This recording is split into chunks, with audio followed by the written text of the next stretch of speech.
Horror and the Oscars. The time has finally come, my friends, to explore my favorite movie genre here at the Awards Contender. It's kind of an oxymoron, right? Horror and the Oscars? The Academy hasn't exactly been kind to the genre in the last 95 years. They have snubbed one amazing film and performance after another for decades. John Carpenter's Halloween, Stanley Kubrick's The Shining, and don't even get me started on Ari Aster's Hereditary. Don't you swear at me, you little shit! Don't you ever raise your voice at me! I am your mother! But they also surprised us here and there too, let's be honest. Many terrific horror films have made it in at the Oscars, most only nominated, but a select few have won key prizes in both below the line and above the line categories. I'm excited to dive into many of these races in the weeks and months to come. How Jordan Peele won Best Original Screenplay for his amazing genre breakthrough Get Out, how The Silence of the Lambs became only the third film in Academy Awards history to win in all 5 of the top categories, how both Sissy Spacek and Piper Laurie made it into the Oscars for Carrie, that incredible Brian De Palma film based on Stephen King's first novel, how The Exorcist, directed by the late great William Friedkin, became the first horror film in history nominated for Best Picture, and trust me, we're going to dissect all the painful snubs too. I'm looking at you, Toni Collette. So where to start in this new series? Well, by going back to the beginning. You might have wondered this at some point, because I certainly did in recent weeks. What was the first ever horror film to win an Oscar? The answer wasn't immediately at my fingertips. I thought about the early days of the Academy Awards, the late 1920s into the 1930s. What horror movies might have been recognized? The first 2 Universal monster movies made sense, Dracula and Frankenstein, both released in 1931. There's the glorious sequel, The Bride of Frankenstein, one of my favorite movies of all time. Was it one of those obvious choices? Actually, the answer is something you might not expect. Hi, I'm Brian ROWE, this is the Awards Contender, and in today's video we're talking the Oscar-winning horror film, Dr. Jekyll and Mr. Hyde. Let's go all the way back to the world of genre filmmaking in 1931. The horror genre was booming in the early 1930s. It maybe wasn't the most well-respected genre by any means, as it never has been, but it was getting butts into seats. The early talkie films built on what directors of influential silent horror cinema had accomplished in the 1920s. Classics like The Cabinet of Dr. Caligari and Nosferatu, 2 works of the German Expressionist movement, and many looked to the Universal monster movies as pushing horror to the next level in the 30s. Just consider Dracula and Frankenstein from 1931. 2 of the most famous films of the genre, and they are both nearly 100 years old, if you can believe it. Todd Browning's Dracula came first, released on Valentine's Day, the same day as The Silence of the Lambs 60 years later. I mean, talk about a perfect date movie double feature. Dracula was a huge commercial and critical success, a strong jolt the genre needed, given that Dracula was the first major Hollywood supernatural movie of the talkie era. If Browning's film had failed, I don't know what would have happened to the genre. I can almost guarantee you we wouldn't have gotten James Whale's Frankenstein later that same year in November. Dracula did so well for the then struggling Universal Studios that the head of production Carl Laemmle Jr. announced plans for more horror films, starting with Frankenstein. Within a few months, 2 icons of the cinema screen were born. Bela Lugosi as Dracula, standing on the steps of his mansion and saying, "Listen to them, children of the night. What music they make." And Boris Karloff as Frankenstein's monster, mistakenly killing a little girl, thinking she'll float like a flower. No, you're hurting me! No! If you were to find out the first horror film to win an Oscar was released in 1931, you'd probably assume it was Dracula or Frankenstein. That would make sense. I mean, just the makeup job alone on Karloff and Frankenstein had to have won an Academy Award, right? Well, sadly, the makeup category at the ceremony wasn't introduced until all the way in 1981, after the Academy received complaints that the Elephant Man's makeup wasn't honored. So back to the Oscar ceremonies of 1931 and 1932. Nothing for Frankenstein's makeup, nothing for the performances of Bela Lugosi or Boris Karloff. In fact, nothing at all for either movie. Despite their mammoth box office and strong critical reviews, the Academy ignored Dracula and Frankenstein, even in technical categories. At the 4th Academy Awards, Dracula should have been recognized in at least Best Art Direction and Best Cinematography. Hell, what about Best Director for Todd Browning? Instead, the all-timer classic Dracula was snubbed, so forgettable films like Cimarron, Men and Bill, and Skippy could take home top prizes. Yeah, this wasn't one of my favorite Oscar ceremonies. Probably the best film of 1931, Charlie Chaplin's City Lights, also didn't receive a single Academy Award nomination. For more on that fiasco, check out my recent video Why City Lights Flopped at the Oscars. Since Frankenstein hit theaters at the end of 1931, it qualified for the 5th Academy Awards, held on November 18, 1932. This was the ceremony where the ensemble blockbuster Grand Hotel famously won Best Picture without being nominated in any other category. For the most part, it was another lackluster Oscar ceremony, forgotten films like Bad Girl taking home gold trophies. Again, why wasn't the popular Frankenstein recognized anywhere? Like Dracula, it should have been up for Best Art Direction, Best Cinematography, and Best Director. And then there's the Best Picture category, which had 8 nominees. Couldn't they have made room for James Whale's classic? Okay, so the obvious reason for these egregious snubs is that Dracula and Frankenstein were horror films. The Academy was never going to consider a supernatural genre movie. They were too prestigious for that, right? Wrong. At the 5th Academy Awards, they not only nominated a supernatural horror film in 3 categories, they awarded it Best Actor. It's time to talk 1931's Dr. Jekyll and Mr. Hyde. Directed by Ruben Mamoulian and starring Fredric March in the dual title role, Dr. Jekyll and Mr. Hyde is an adaptation of the Robert Louis Stevenson tale about a doctor in Victorian London who drinks a potion to transform him from a mild-mannered man of science into a homicidal maniac. Oh, my poor little innocent. It doesn't know what I'm talking about, eh? Well, it's afraid of me, isn't it? John Barrymore was initially asked by Paramount to star since he had already played the roles in a 1920 adaptation, but he was under contract with MGM, and so Fredric March was chosen instead. Born in 1897, March started his acting career on Broadway in the mid-1920s, and in 1929 he signed a contract with Paramount Pictures. Within 3 years, he appeared in a whopping 18 films, his star status climbing very quickly, and the awards soon followed too, his performance in 1930's The Royal Family of Broadway, earning March his first Oscar nomination for Best Actor at the 4th Academy Awards, where he lost to Lionel Barrymore for A Free Soul. But he didn't have to wait long before he won his first gold trophy. Dr. Jekyll and Mr. Hyde gave March his richest and certainly most difficult double roles to date, the actor undergoing painful makeup to transform into the diabolical Mr. Hyde, simian and hairy, with large canine teeth. The look was influenced by the novella's idea of Hyde embodying repressed evil and therefore being only semi-evolved as a human being. The makeup was so extreme it almost permanently disfigured March.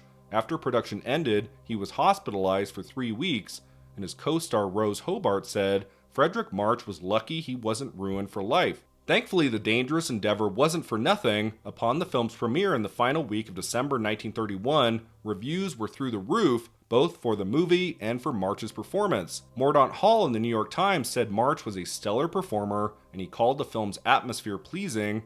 Alfred Rushford Greeson in Variety credited March with an outstanding bit of theatrical acting, and Film Daily declared the gripping performance by Fredric March as a highlight of strong drama, an ace supporting cast, and direction. The movie was a hit with audiences too, earning $1.3 million, a box office sensation back then, on par with both Dracula and Frankenstein. But unlike those two famous Universal monster movies, Dr. Jekyll and Mr. Hyde actually made it in at the Academy Awards in 3 categories. It was recognized in Best Cinematography, losing to Shanghai Express. It also got a nod in Best Adaptation, losing there to Bad Girl. However, Dr. Jekyll and Mr. Hyde wasn't going home empty-handed. Fredric March was nominated in Best Actor for his double performance in a category of only 3 nominees. He was up against Wallace Beery for The Champ and Alfred Lunt for The Guardsman, and just 1 year after his first Oscar nomination, March took the Best Actor trophy for Dr. Jekyll and Mr. Hyde, the first horror film ever to win an Academy Award. But like any great work of horror, how perfect is it that the first genre movie winner came with its share of controversy and suspense?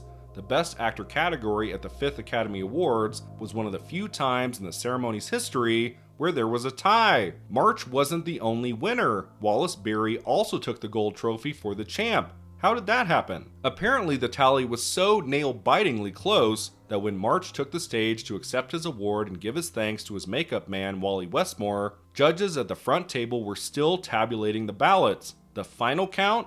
Fredric March had beaten Wallace Beery by a single vote, but the rules at the time considered anyone with 1 or 2 votes less than the leader as being in a tie, so Beery was named the Best Actor winner as well, although I would say March's Oscar victory is more legendary, given that he was the first person to win an Academy Award for Best Actor for a horror film until Anthony Hopkins took the top prize 60 years later as Hannibal Lecter in The Silence of the Lambs. So the question is, why did the Academy embrace Dr. Jekyll and Mr. Hyde, and especially March's performance, while at the same time give the cold shoulder to 2 iconic 1931 horror films, Dracula and Frankenstein? Here are the top 3 reasons.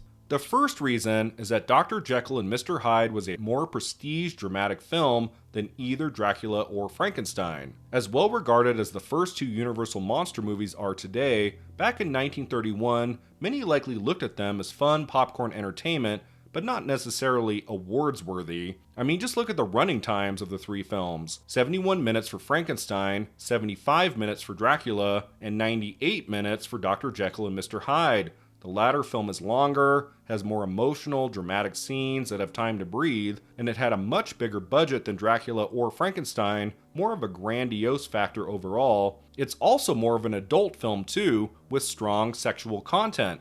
Made before the full enforcement of the production code, the movie includes lots of adult content, provided primarily by the bar singer Ivy, played by Miriam Hopkins. Some of her material was so graphic, the code required 8 minutes to be removed when the film was re-released to theaters in 1936. Dr. Jekyll and Mr. Hyde was ultimately looked at by Academy members as an important drama, well made, that just happened to have supernatural elements. The second reason is that Fredric March was a much more respected actor than either Bela Lugosi or Boris Karloff. Lugosi was very new to the cinema scene, mostly working on stage prior to Dracula. Universal didn't want him to play Dracula in the movie, despite him having played the character on Broadway for a long time, and his performance, no matter how famous, wouldn't have had the nuance to make an impression on Academy voters. Boris Karloff was better known, having appeared in a variety of films for more than a decade prior to Frankenstein, but his wordless and somewhat brief performance never would have been considered,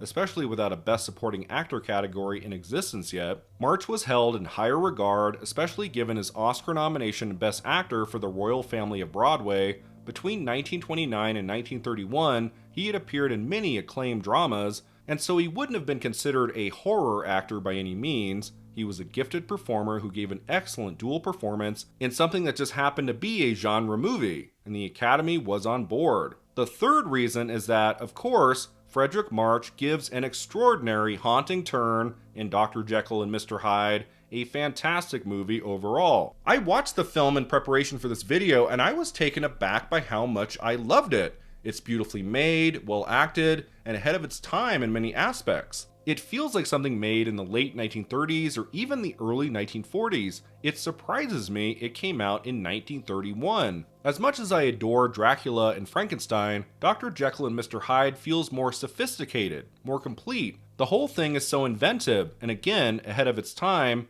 opening with a long POV shot from Dr. Jekyll that is reminiscent of the opening of John Carpenter's Halloween. Director Ruben Mamoulian also implements moments where characters talk to each other by directly addressing the camera, which would be repeated, of course, in The Silence of the Lambs, and the transformation scenes of Dr. Jekyll into Mr. Hyde are phenomenal, dramatized in what looks like real time and have to be seen to be believed. The cast is really good, especially Miriam Hopkins, who is engaging and vibrant in the lead female role. I'm surprised she didn't get into Best Actress. And then there's that Oscar-winning Fredric March performance, which lives up to its reputation. It doesn't remotely feel like it's the same actor playing both roles. His Dr. Jekyll is dapper and charming, his Mr. Hyde is a beast-like monster, his walk jittery and chaotic, the character often giving me Jeff Goldblum in The Fly vibes. As Dr. Jekyll, March brings forward the emotion, the actor so powerful near the end when he breaks down crying, knowing he has no choice but to set his true love free. It is a magnificent performance, one that as soon as Academy members could look past the supernatural aspects, they simply had to reward with the Best Actor Oscar. And this wasn't March's final trip to the Academy Awards by any means. He was nominated 3 more times, always in Best Actor, for 1937's A Star is Born, 1946's The Best Years of Our Lives, and 1951's Death of a Salesman. He won his second Best Actor trophy for his role of Al Stevenson in The Best Years of Our Lives, and he continued acting all the way into the 1970s. 1931's Dr. Jekyll and Mr. Hyde isn't nearly as famous today as Dracula or Frankenstein, I would argue, for 2 main reasons. The Universal Monster movie franchise became a huge brand with its countless genre titles, while Paramount wasn't exactly pumping out one monster movie after another in the 1930s and 1940s. And something else too, when MGM made their own version of Dr. Jekyll and Mr. Hyde in 1941 with Spencer Tracy and Ingrid Bergman, they acquired the rights to the 1931 version, and to avoid any competition or comparison, they suppressed the film and made it unavailable for viewing for decades. So sadly, it was forgotten by the general public for a while, believed lost, MGM destroying every print they could find. However, the 1941 Spencer Tracy version was less well received, getting Oscar nominations for Best Cinematography, Best Film Editing, and Best Music, but losing all 3, and the reviews were lukewarm or worse, the magazine Hollywood calling Tracy's version of Mr. Hyde more humorous than terrifying. Reportedly, Fredric March sent Tracy a telegram thanking him for the greatest boost to his reputation of his entire career. There have of course been many other Dr. Jekyll and Mr. Hyde adaptations made throughout the decades, too many to mention honestly, but the best is still probably that glorious 1931 version, still compelling to this day, a masterful work of cinema, the first horror film ever to win an Oscar.